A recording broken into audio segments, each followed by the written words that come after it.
Hello ladies and gentlemen, Michael's here and welcome back to my channel and a new episode of Object Review. Last time, we talked about IPWR and how it's failing, and we got kidnapped into a weird egg competition, but I got eliminated third and now I'm back!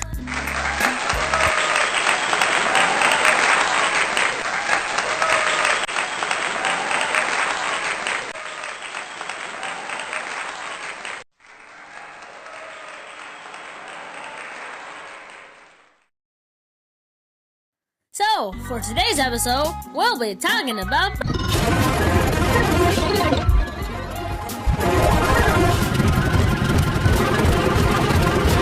So, just like usual, and before anything else, what is Burner? Burner is a show that's made by Sakura, and if that name feels familiar, then it should, because Sakura is the creator of Battle for Grandma, 5-Second Object Show, Happy Star's Guide to Object Shows, OBS, no, not this, and finally, Burner. The first episode released on the 12th of December 2022. And it wasn't supposed to be something big, but it seems like that Sakura is starting to take it seriously, with interesting lore and stuff. Ow! Sky Baby! But you've been digging for so long! Let's just go. Wait. What the... What is this? Okay, guys, I actually have a mini film theory, so just hear me out. So my theory, the place where Burner takes place, was actually like some sort of void. It wasn't a void in the first place. It was just like something that you can turn it into anything, so you can make the area for your competition. And there was skies, there was grass, and there was tons of stuff, just like we see Hanger picking up a sky piece. So that's my theory, I guess. So now that there are 4 episodes, we're going to be reviewing the 4th one, Reunite the Intership.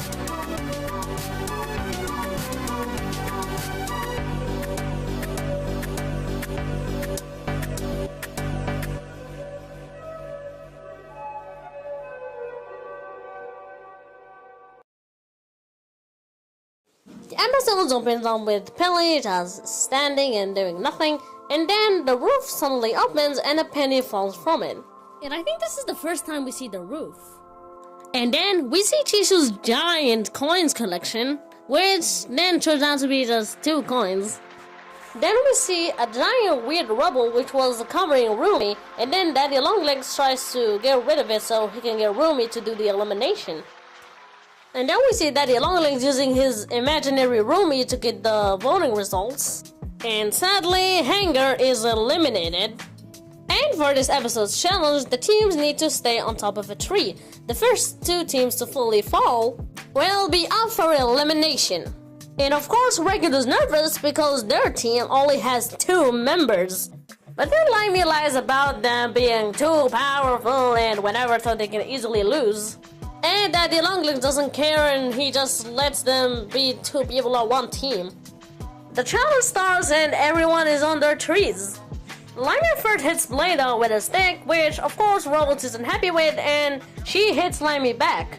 Then Limey tells Paraloid to do something and he just sprints. Jump please.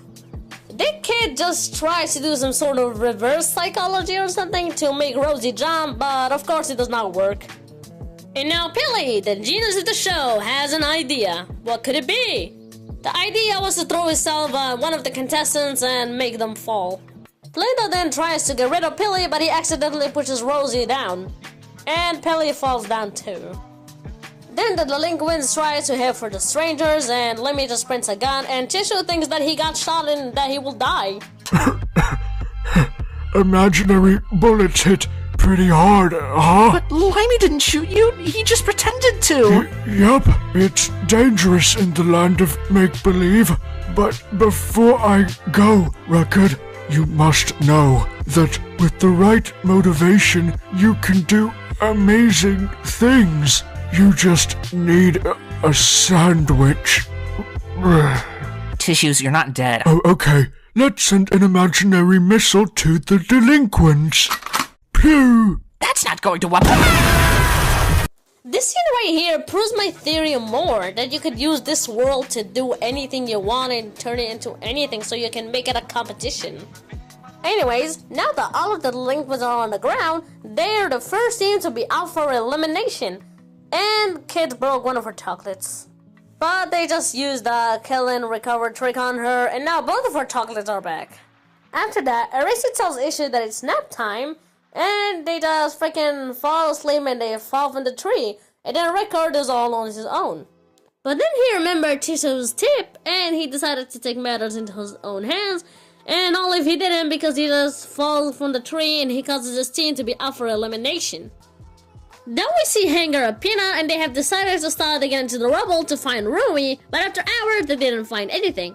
But Hanger spots something special, and she picks it up, and it turns out to be some sort of weird sky piece. And the episode ends here. I know, pretty mysterious, right? So now that we have analyzed the episode, let's give it a review, shall we? But, unlike last time, I won't be on my own. Say hi to one of the IPWR voice actors, Darius! Take it away, Darius! Up until this point, I could confidently say that this show had no bad episodes, and I'm happy to say that with the release of episode 4, I feel like that trend still continues because this was a pretty good episode. This is definitely one of the funnier episodes as well. I had a lot of fun watching this and the humor was definitely top notch. I'd say maybe the funniest episode so far in the series. I could also appreciate how the first 3 episodes were more like slow paced, especially the hide and seek challenge. I think that was episode 2. That challenge focused a lot on world building and what the burner area actually looks like and what it hides, like the big library for example. Whereas this episode was just quick, fast paced, a quick action-packed challenge. I appreciate it for that. It was different from what we had before, and I like the change. There was definitely a lot of suspense in the episode, at least for me, because Hanger is my least favourite character in the series, and Play-Doh was my favourite, and so them being the bottom 2 kind of kept me on the edge of my seat. I'm sure not many people can relate to that because Play-Doh doesn't seem to be too popular at the moment, and so the fact that he was just in the bottom 2 with the other person getting eliminated, I was really worried because if his team lost the challenge, he's basically gone. So I'm happy they won, and I'm happy he was like the last remaining member along with Eraser. I'm glad they managed to win for their team. Hopefully he gets saved next time, but you never know. Obviously Play-Doh had a bunch of funny moments. I think Kit was pretty funny when she broke her chocolate and then they needed to... they wanted to fix it, but decided to just kill her instead, and it kind of just cut to her being recovered immediately. That was pretty funny. Tissues as well, it was Tissues' best episode. I feel like Tissues as a character just gets better and better as the episodes go on, and I'm excited to see what he has in store for the next episode, because he was really good this episode. He was at the top of his game. Overall, I think this was a really good episode, and I still stand by the statement that Burner doesn't have a single bad episode so far, and I hope they can keep that up, because this series is really good so far.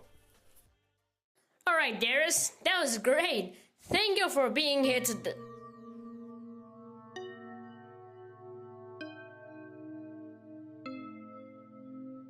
Our minds have to be silent some of the time if we are really to have anything to think about except thoughts.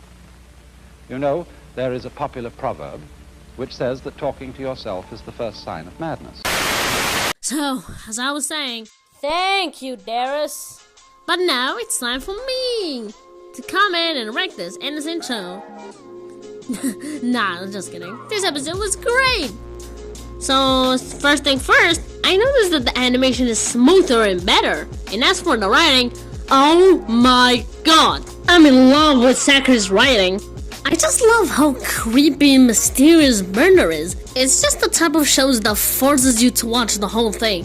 Try to watch Burner 4 without watching the other 3 episodes. You're gonna be confused. Burner is just the thing for me. But I can never replace OBS.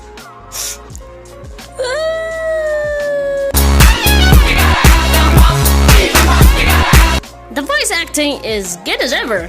I like that this episode, Daddy Longlegs talks more than usual. There isn't much to say about the episode since it was kinda short, but it was so good and it was definitely worth all the wait. That's all I have to say about it, and peace.